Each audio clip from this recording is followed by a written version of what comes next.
Definitivamente la Oficina de Turismo de Aruba ha sido ejemplo de promoción en toda la región, en Latinoamérica, en el mundo entero.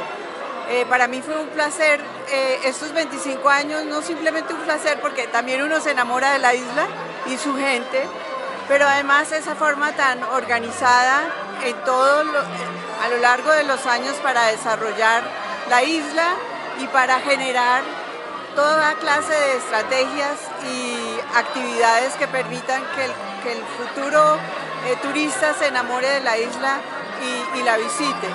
Realmente, si tú me dices que he visto siempre, cuando tú hablas de la Oficina de Turismo de Aruba, es un paso adelante, siempre es un paso adelante, siempre están innovando y siempre están paralelo con el sector público y privado. Realmente se hace un trabajo extraordinario por la isla. Mira, es algo por lo que la oficina ha trabajado fuertemente por muchos años.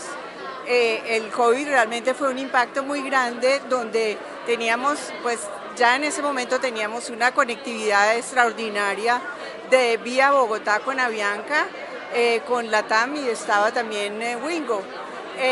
Pero volvieron a arrancar y realmente con muy buenos resultados. La cercanía de Colombia con Aruba, por ejemplo, es muy interesante y Latinoamérica entera tiene un posicionamiento en la isla muy grande que hace que realmente las aerolíneas mismas están dispuestas a apoyar el destino porque realmente es un gana-gana siempre con Aruba.